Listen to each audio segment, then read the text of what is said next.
నమస్తే BCN news కి స్వాగతం। నా పేరు నీలిమ। ముందుగా ముఖ్యాంశాలు। ఏపీ వ్యాప్తంగా 40% పైగా పోలింగ్ నమోదు। ఎండ తీవ్రత నేపథ్యంలో సాయంత్రం నుంచి మళ్లీ ఓటింగ్ పెరిగే అవకాశం।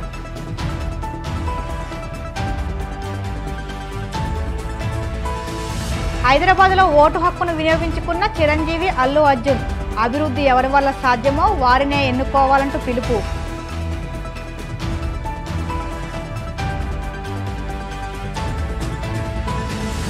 మొగల్తూరులో ఓటేసిన ప్రభాస్ పెద్దమ్మ శ్యామలాదేవి। ఓటేయడం ప్రతి ఒక్కరి బాధ్యత అంటూ పిలుపు।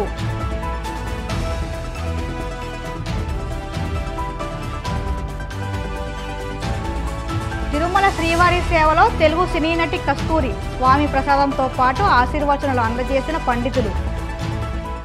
కాకినాడ రూరల్ మండలం వలసపాకల గ్రామంలో కాకినాడ పార్లమెంట్ నియోజకవర్గ వైసీపీ అభ్యర్థి చలమలశెట్టి సునీల్ తన ఓటు హక్కును వినియోగించుకున్నారు।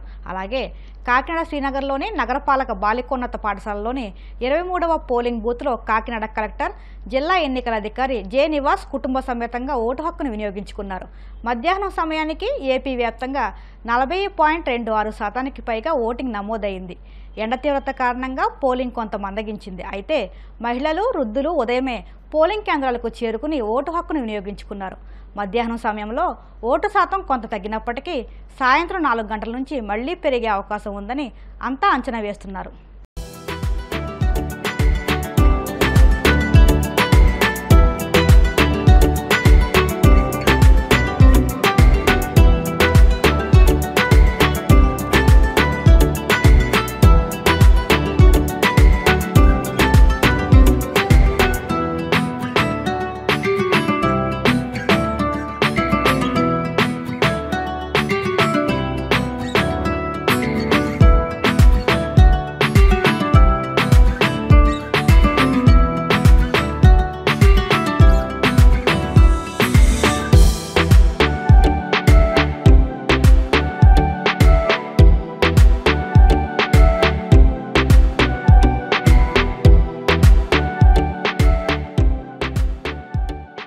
జిల్లాలో జరుగుతున్న పోలింగ్ అనేది శాంత వాతావరణంలో జరుగుతూ ఉంది। పొద్దున 5:30కు స్టార్ట్ అయిన మాక్ పోలింగ్ నుంచి పోలింగ్ 7 గంటలకు మొదలయ్యి ప్రాపర్గా జరుగుతూ ఉంది। కొన్ని చోట్ల రద్దీ ఉన్నప్పటికీ కూడా అక్కడ అదనంగా ఓపీఓల్ని వేసి పోలింగ్ ని త్వరగా కంప్లీట్ చేయడానికి మనం ఏర్పాట్లు చేశాము। అదే రకంగా వచ్చినటువంటి ఓటర్లకు కావాల్సినటువంటి మౌలిక సదుపాయాలు కూడా కల్పించడం జరిగింది। కాకినాడ సిటీలో కూడా ఈసారి ఎక్కువ మంది ఓటర్స్ వచ్చి వేసుకోవడం జరుగుతూ ఉంది। This time Kakinada city percentage also ఇది బెటర్। కుటుంబ పరంగా వచ్చి ఈరోజు 33వ బూత్లో నా ఓటు యొక్కని వినియోగించుకోవడం జరిగింది। చాలా సంతోషం। కాకినాడ పట్టణంలో పెద్ద ఎత్తున పోలింగ్ జరుగుతుంది। తప్పకుండా ప్రజలందరూ కూడా చైతన్యవంతమై బయటకు వచ్చి ఓట్లు వేస్తున్నారు। తప్పకుండా ఈ యొక్క ప్రజాక్షేత్ర కురుక్షేత్రంలో జగన్మోహన్ రెడ్డి గారు తప్పకుండా విజయం సాధిస్తారని మేమందరూ కూడా భావిస్తున్నాం। ప్రజలందరూ కూడా ముఖ్యంగా వృద్ధులు, మహిళలు ఎక్కువ పోలింగ్ అవుతుంది। వీళ్ళందరూ కూడా ఎంత ఎక్కువ పోలింగ్ అయితే అంత జగన్మోహన్ రెడ్డికి ప్లస్ అని ఇప్పుడు భావిస్తాను। అదేవిధంగా మధ్యతరగతి కుటుంబాలు కూడా చాలా ఎక్కువ మంది వచ్చి ఓటేస్తున్నారు। ఏదైనప్పటికీ కూడా పోలింగ్ శాతం ఎక్కువగా అవుతుందని నేను భావిస్తున్నాను। ముఖ్యంగా ఏర్పాట్ల వరకు చూస్తే అక్కడ కొన్ని లోపాలు ఉండడం జరిగింది। వాటర్ ఫెసిలిటీస్ పెట్టడం కానీ చెప్పాము మేము ఆల్రెడీ। వాటర్ ఫెసిలిటీసు లైన్లు పెద్ద పెద్ద లైన్లు ఉన్న వల్ల కొందరు ఎండలు ఉండే పరిస్థితి ఉంటుంది। అన్నీ కూడా ఆర్ఓ గారికి చెప్పాం, ఇమీడియట్ ఏర్పాటు చేస్తామని చెప్పారు। ఈ ఎండలో ఉంటున్న వాళ్ళు టెంట్లు ఏమని చెప్పేసి 2 తప్ప మిగతా ఏర్పాట్లు అన్నీ బాగానే ఉన్నాయని చెప్పేసి ఈ సందర్భంగా తెలియజేసుకోవడం జరుగుతుంది। చాలా సంతోషం। ఏ పోలింగ్ బూత్ దగ్గర చూసినా పెద్ద ఎత్తున ఓటర్లు ప్రారంభం నుంచే బారులు తీరున్నారు। అన్ని వర్గాలు వచ్చినాయి। ప్రత్యేకించి మహిళలు అయితే చాలా ఉత్సాహంగా ఓటింగ్లో పాల్గొంటున్నారు। మళ్ళీ జగన్మోహన్ రెడ్డి గారు ప్రభుత్వం రావాలి, మళ్ళీ అధికారంలోకి వైఎస్ఆర్ పార్టీ ప్రభుత్వం ఉండాలని ఆకాంక్ష ఇవాళ ప్రజల్లో ఏదైతే ఉందో అది ఇక్కడ బూత్ల దగ్గర చాలా స్పష్టంగా కనిపిస్తుంది। డెఫినెట్గా ఎవరెంతమంది జతగట్టినా, ఎన్ని రకాలుగా దుష్ప్రచారాలు చేసినా ప్రజల మనసుల్లో వైఎస్ఆర్ పార్టీ, జగన్మోహన్ రెడ్డి గారు ఉన్నారు। మేమందరం కూడా గెలుస్తామని నమ్మకం ఏర్పడింది। కాకినాడ రూరల్ నియోజకవర్గంలో గంగరాజ నగర్లో నాకు ఓటు ఉంటుంది। ఈ ఓటుని వినియోగించుకోవడానికి ఇక్కడికి వచ్చాం। ప్రతి ఒక్కరు కూడా ఈ ఓటు హక్కును వినియోగించాలని, ఎందుకంటే ప్రజాస్వామ్యంలో ప్రెసిడెంట్ ఆఫ్ ఇండియా దగ్గర నుంచి ఒక సామాన్యుడి దాకా ఇచ్చే ఒక ఆయుధం ఓటు అనే ఆయుధం। ఈ ఓటు అనే ఆయుధాన్ని ప్రతి ఒక్కరు కూడా వినియోగించుకోవాలని కూడా విజ్ఞప్తి చేసుకుంటున్నాం। ఈ ఓటుని వేసేటప్పుడు కూడా పూర్తిగా అవగాహన చేసుకుని ఎలాంటి వ్యక్తులకైతే ఓటేస్తే మన తరం మన రాబోయే తరం బాగుంటుందో కూడా ఆలోచన చేసి ఓటు వేయాలని చెప్పి అందరికీ విజ్ఞప్తి.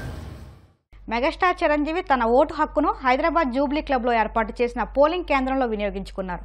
చిరంజీవి కుటుంబ సభ్యులు కూడా జూబ్లీ క్లబ్కు వచ్చి ఓటేశారు. చిరంజీవి భార్య సురేఖ, కూతురు సుస్మితలు తమ ఓటు హక్కును వినియోగించుకున్నారు. అందరూ క్యూలో నిలబడి ఓటు వేశారు. ఓటు వేసిన అనంతరం మెగాస్టార్ చిరంజీవి మాట్లాడుతూ ప్రతి ఒక్కరూ ఓటు హక్కు వినియోగించుకోండి. ఎవరి వల్ల రాష్ట్రం దేశం అభివృద్ధి చెందుతుంది అనుకుంటే వారిని ఎన్నుకోండి. ఓటు మీ బాధ్యత, మీ హక్కు అని అన్నారు. అలాగే సెన్సేషనల్ స్టార్ అల్లు అర్జున్ తన కుటుంబ సమేతంగా హైదరాబాద్లో ఓటు హక్కును వినియోగించుకున్నారు. Please cost your vote responsibly. అంటే మొన్న మీరు నంద్యాల వెళ్ళారు కదా, మీ ఫ్రెండ్ కోసం వెళ్ళారు, మరి దానిపైన కొద్దిగా సోషల్ మీడియాలో వస్తుంది. Firstly I would like to tell I'm not politically aligned with any party అండి. నాకు ఒఫిషియల్గా ఏ పార్టీతో సంబంధం లేదు. I'm neutral to all parties. నా అనే వ్యక్తులు ఏ పార్టీలో ఉన్నా పార్టీకి సంబంధం లేకుండా నేను వ్యక్తిగతంగా వాళ్ళకి నా సపోర్ట్ ఇస్తాను.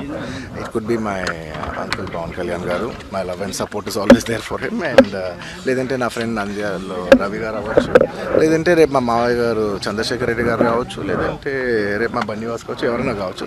పార్టీకి సంబంధం లేకుండా నేను వాళ్ళకి మద్దతు ఇస్తాను. And my support will be that to my close people. And మీరు పర్టికులర్ అడిగిన దానికి నంద్యాల దాని గురించి చెప్పాలంటే, రవిశంకర్ రెడ్డి గారు నాకు ఎన్నో ఏళ్ళుగా, గత 15 ఏళ్ళుగా మంచి ఫ్రెండ్. అండ్ ఎప్పటి నుంచో నేను ఒక మాట అనేవాడిని, బ్రదర్ మీరు ఎప్పుడైనా పాలిటిక్స్లోకి వస్తే నేను ఖచ్చితంగా మీ ఊరు వచ్చి మీకు సపోర్ట్ చేస్తాను ఎప్పుడు అనేవాడిని. నేను మాట ఇచ్చాను. బట్ 2019లో ఆయన యాక్టివ్ పాలిటిక్స్లోకి వచ్చిన తర్వాత నేను అప్పుడు రాలేకపోయాను, ట్వీట్ పెట్టాను. ఈ 2024కి వచ్చేసరికి అప్పటి నుంచి నా మనసులో ఉంది, అరే ఇలా మాట ఇచ్చాం కదా, ఖచ్చితంగా వచ్చి ఒకసారి నాకు కనపడాలని నా మనసులో ఉంది. అండ్ ఈసారి ఈ ఎలక్షన్లో ఆయన నించుందని తెలిసింది వెంటనే నేనే ఫోన్ చేసి, బ్రదర్ చెప్పాను కదా వస్తానని, నేను వద్దాం అనుకున్నాను చెప్పాను. వచ్చాను. నేను మా వైఫ్ పర్సనల్గా వచ్చి ఆయన ఊరు విజిట్ చేసి ఆయన ఇంటికి వెళ్ళి ఆయన్ని ఒక గుడ్ విల్ జెస్చర్ కింద ఆయన కలిసి బెస్ట్ విషెస్ చెప్పేసి వచ్చేసాను. ఇప్పుడు కాసేపు ప్రకటనలు.